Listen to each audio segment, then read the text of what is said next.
Hello everyone.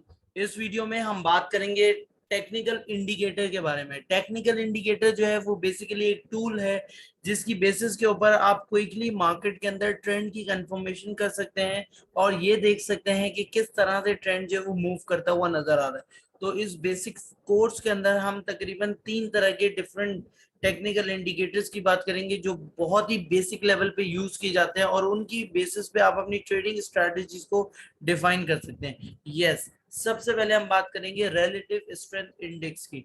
तो ये video जो है वो बेसिकली रिलेटिव स्ट्रेंथ इंडेक्स के ऊपर है और इसके बाद की वीडियोस के अंदर जो है दूसरे ट्रेंड्स को भी डिस्कस किया जाएगा। तो सबसे पहले इंडिकेटर आपको चार्ट के ऊपर लगाने के लिए आपने यहाँ पे इंडिकेटर के ऑप्शन पे आना है और यहाँ पे या तो आप स्लैश का बटन प्रेस कर सकते हैं, otherwise you can click on indicators. जैसे ही आप इंडिकेटर्स पे क्लिक करेंगे ये डायलॉग बॉक्स आपके पास अपेयर हो जाएगा। इस डायलॉग बॉक्स में बहुत सारे आ रहे हैं, आपने यहाँ पे सर्च में जाके लिखना है RSI। RSI जो है वो बेसिकली रिलेटिव स्ट्रेंथ इंडेक्स, जो कि सिंपल है, आपने इसको क्लिक कर देना है। आपके पास इस तरह से चार्ट के ऊपर जो है ये इंडेक्स जो है वो आ जाएगा, जो कि RSI है। ये 14 डेज की जो मूविंग एवरेज होती है उसकी बेसिस के ऊपर ये लाइन जो है वो बनती है। और इसका जो मेन कॉन्सेप्ट है वो सिंपल सा ये है कि ये मार्केट की ऑन गोइंग जो बाइंग एंड सेलिंग है उसकी बेसिस के ऊपर जो अपने ट्रेंड को ट्रेंड बनाती है और ये बताती है कि अभी मार्केट जो है वो ओवरसोल्ड जोन में है या ओवरबॉट जोन में। अब ये ओवरबॉट और ओवरसोल्ड जोन क्या होता है तो इसके ऊपर बात करते हैं। जैसे कि लास्ट 14 डेज के एवरेज वॉल्यूम को देखते हुए मार्केट ये अपना मूव बनाती है कि अगर से फॉर एग्जांपल लास्ट जो 14 डेज है उसके अंदर 500 का वॉल्यूम जो है वो जनरेट होता आया है मार्केट के अंदर, और अब अचानक से मार्केट के अंदर सेलिंग वॉल्यूम जो है वो 1000 का जनरेट हो गया है, तो इसको हम कहेंगे कि मार्केट जो है वो ओवरसोल्ड हो गई है, कि मार्केट ने ज्यादा बेच दिया as compare to average volume. तो बेसिकली ये कॉन्सेप्ट है। अब आते हैं इसकी अंडरस्टैंडिंग को बिल्ड करते हैं कि इसकी अंडरस्टैंडिंग किस तरह से होती है। इसके अंदर आपको प्राइमरीली दो जो पर्टिकुलर लेवल्स हैं उनके ऊपर नजर रखनी होती है। एक है यहाँ पे ये जो डॉटेड लाइन है 30 की, और एक जो डॉटेड लाइन है 70 की। अगर स्टॉक के अंदर RSI का लेवल जो है वो 30 से नीचे है, जैसे कि हम यहाँ पे देख सकते हैं कि अगर ये 30 से नीचे है या क्लोजेस्ट टू 30 है, जैसे कि यहाँ पे या फिर यहाँ पे या फिर जो है आप इधर देख सकते हैं इस पर्टिकुलर एरिया में यहाँ पे क्लोजेस्ट टू 30 है, तो ये वो एरियाज होते हैं जहां पे आपको बाय करना होता है। यस, आपने बाय करना है, यहाँ पे अपनी जो ट्रेडिंग स्ट्रेटेजी बिल्ड करनी है वो इस तरह से बिल्ड करनी है कि आपने बाय एंड होल्ड स्ट्रेटेजी को रखना है।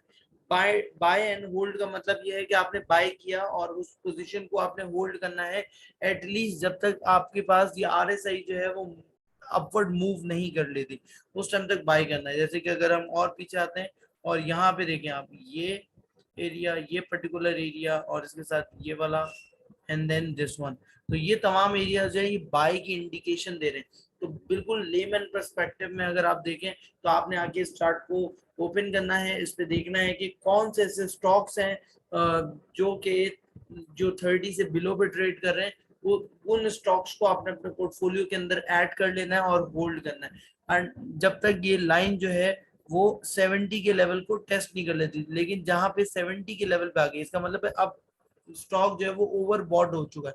ओवरबॉट का मतलब होता है कि स्टॉक के अंदर करेक्शन आएगी, मींस के स्टॉक के अंदर जो है वो प्रॉफिट टेकिंग आना स्टार्ट होगी और प्राइस जो है वो डाउनवर्ड मूव लेगी। तो इसलिए आप इस एरिया के अंदर ही सेल कर सकते हैं। इसकी प्रिडिक्टेबिलिटी और इसकी जो ऑथेंट और वैलिडिटी है तकरीबन आप समझ लीजिए 60 to 70% होती है इस जो इंडिकेटर है उसकी, कि अगर आप इसकी बेस के ऊपर ट्रेड लेंगे तो 60 to 70% आपकी ट्रेड जो है वो जो कि मूव हम बता रहे हैं जिस तरह से उस तरह से ही वो मूव लेगा कि अगर 30 के पास है तो ऊपर जाना स्टार्ट होगा, और अगर 70 से ऊपर है तो यहाँ से नीचे आना स्टॉक जो है वो स्टार्ट करेगा, चाहे वो इंडेक्स हो या स्टॉक हो।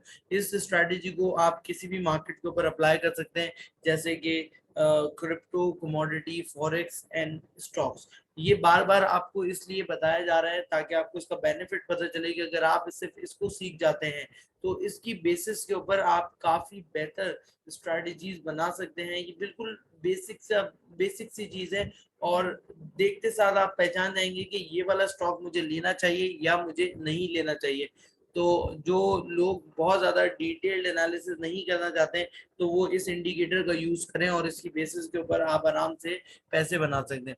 चलिए जरा मार्केट के अंदर बैक टेस्टिंग करके देखते हैं क्या वाकई ये इंडिकेटर जैसे कि हम बता रहे हैं वैसे काम करता हुआ नजर आ रहा है कि नहीं नजर आ रहा है। तो चलिए यहाँ पे स्टार्ट कर लेते हैं। अब आप देखें कि जहां पे ये इंडेक्स का लेवल जो है वो बेसिकली यहाँ पे 30 से नीचे पे है, उसी पॉइंट पे प्राइस लेवल जो है वो यहाँ पे पाया जा रहा है।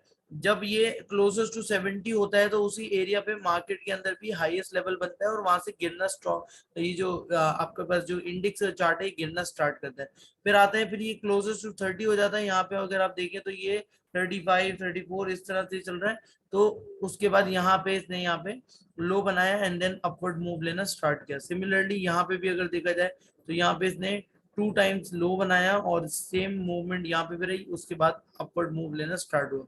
जैसे ही क्लोजेस्ट टू 70 किया यहाँ पे, तो उसके बाद देखिए अब इसने गिरना स्टार्ट कर दिया। अब यहाँ पे मूव बना रहा है, लेकिन यहाँ पे मार्केट के अंदर नेगेटिविटी है जिसकी वजह से, जैसे कि हमने बताया कि 60 से 70% काम करता है, 100% जो है काम नहीं करता है।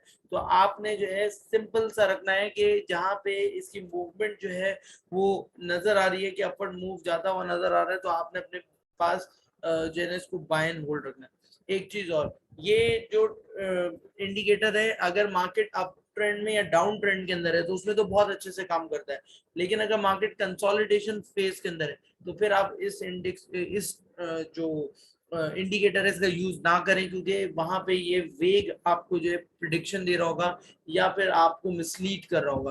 तो इसलिए खास ख्याल रहे कि मार्केट अगर अप ट्रेंड या डाउन ट्रेंड के अंदर है तो आप इसको यूज कर सकते हैं, अगर अप ट्रेंड डाउन ट्रेंड नहीं है तो वहां पे आप यूज ना करें। जैसे कि यहाँ पे अगर हम देखें तो शॉर्ट स्पैन ऑफ टाइम के अंदर ये हमें अप ट्रेंड नजर आ रहा है क्लियरली।